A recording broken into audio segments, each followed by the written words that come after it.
నేను గతంలో చాలాసార్లు చెప్పాను. శత్రువు అనేవాడు లేదు, రాక్షసుడు అనేవాడు లేదు, సైకో అనేవాడు. వాడు అనేవాడు అయితే పూర్తిగా మారాలి, అంటే మంచిగా. గణేష్ గోల్డ్ తాకట్టులో ఉన్న బంగారాన్ని విడిపించి కొనబడును. సంప్రదించండి 9966651144. లేదు అన్నప్పుడు అసలు వాడి ఉనికి అన్నది దరిదాపులో ఉండొద్దు. వాడు ఎక్కడికో వెళ్ళిపోవాలి. వాడు అక్కడే ఉన్నాడు, మారుతున్నాడు, మారట్లేదు అంతా కనుక ఉంటే మనకే ప్రమాదం. ఈరోజు అమరావతిని శ్మశానం అన్నటువంటి వాళ్ళు అక్కడే ఉంటున్నారు.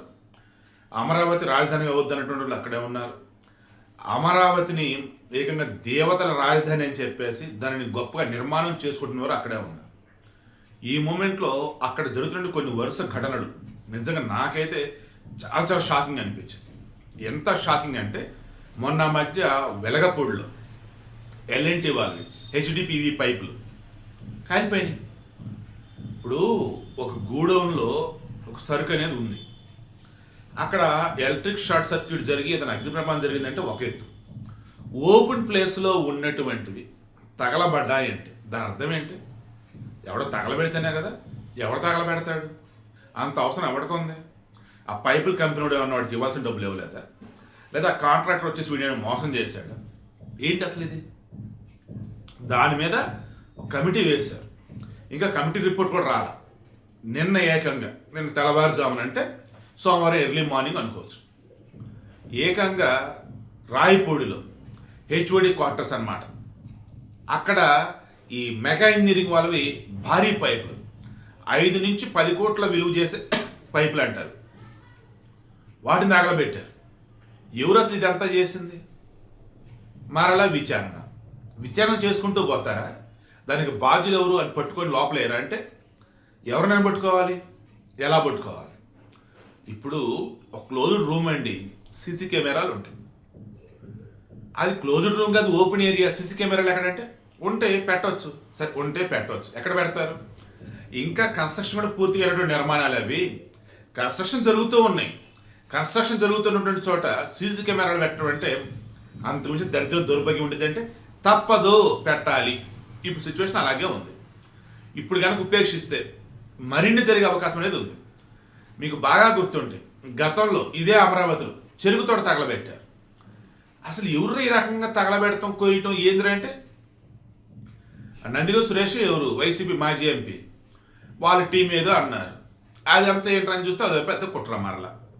ఇలా క్రాస్ చెక్ చేస్తూ పోతే అమరావతికి ఇప్పటికీ అడుగడుగున అడ్డు తగులుతూనే ఉన్నారు కొంతమంది సైకోలు. ఆ సైకోలు అంటే ఇంకెవరు ఉంటారండి? అమరావతి అంటే గిట్టన వాళ్ళు, అమరావతిని రాజధానిగా వద్దన్న వాళ్ళు. వాళ్ళు ఎవరు అన్నప్పుడు వైసీపీ అనిపించింది. వైసీపీలు ఇప్పుడు ఎవరైనా తీసుకొని లోపలేయాలి, వైసీపీ ఎవరైనా పిలిచి విచారించాలి. అదొక పెద్ద రిస్క్. సో ఇప్పుడు ఏం చేయాలి? అడుగడుగున సీసీ కెమెరాలు పెట్టాలా, లేదా సెక్యూరిటీ గార్డులు పెట్టాలా? సో ఎంత పెట్టినా ఏదో గ్రూప్ వాళ్ళు వస్తూనే ఉంటారు కదా. సో ఇప్పుడు ఇంటెలిజెన్స్ వాళ్ళు చెప్తారా, ఏపీ గవర్నమెంట్ పోలీసులు చెప్తారా, లేదన్నప్పుడు మరి ఇంకా కూటమి పాలకులు ఎవరైనా చెప్తారా చూద్దాం. బట్ ఒకటైతే నిజం, అమరావతిని ఏదో ఒక విధంగా ఆపాలని ఇప్పటికీ శాయశక్తులా ప్రయత్నిస్తూనే ఉన్నారు. అమరావతి నిర్మాణం జరగటాన్ని తట్టుకోలేకపోతున్నారు సైకోలు. దీనివల్ల ఏమవుతుందిరా బాబు అంటే అడుగడుగునా కూడా ఏదో ఒక విధంగా మోకాలు అడ్డుతూనే ఉన్నారు. ప్రపంచ బ్యాంకు నిధులు ఇస్తుంటే వద్దంటారు, వాళ్ళకి మెసేజ్లు పెడతారు. అమరావతిలో వచ్చేసి ఎవరన్నా పెట్టుబడులు పెడతారంటే వాళ్ళని బెదిరిస్తారు, లేదంటే వాళ్ళు భయపెడతారు. ఆడ శంకుస్థాపన జరుగుతున్నారా అంటే అనవసరంగా వాళ్ళ పని అయిపోయింది అంటారు. మీరు చెప్పుకుంటూ పోతే ఎంత వరస్ట్ అంటే నిజంగా మనుషులు కాదు, సైకోలే. ఎంత దారుణం అంటే ఎట్టి పరిస్థితులు కూడా వారిని ఉపేక్షించి ఇలా కనుక వదిలేస్తే ఎంత దూరమైనా వెళ్ళిపోతారు. శుభకార్యం అంటూ రేపు వచ్చేసి ప్రారంభోత్సవం, శంకుస్థాపన కాదు ప్రారంభోత్సవం, అంతా అయిపోయింది ప్రారంభోత్సవం అంటూ ఉన్నటువంటి మూమెంట్లో అక్కడ పనులు చేస్తారు. కానీ వెళ్ళి వాళ్ళు కూడా ఏదైనా చేయరని చేయొచ్చు. సో అందుకని అడుగడుగున నిఘా ఉండాలి, అడుగడుగున చెకింగ్ అనేది ఉండాలి. ఖచ్చితంగా ప్రతిక్షణం అప్రమత్తంగా ఉండాలి. అప్పుడే అమరావతి నిర్మాణం గొప్పగా సాగుతుంది. అప్పుడే అమరావతిలో ఇక మీదట అగ్ని ప్రమాదాలు జరగవు. అప్పుడే ఇక మీదట అమరావతిలో ఊహించినటువంటి ఘటనలను మనం వినలేం. సో వినాల్సిన అవసరం కూడా లేదు, వినొద్దు. అంటే అంత సవ్యంగా జరగాలి, మంచిగా జరగాలి.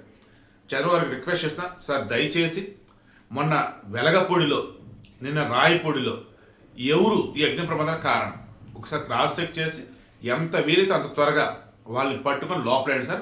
అప్పుడే ఇంకెవడు కూడా ఏ తప్పు చేయడు.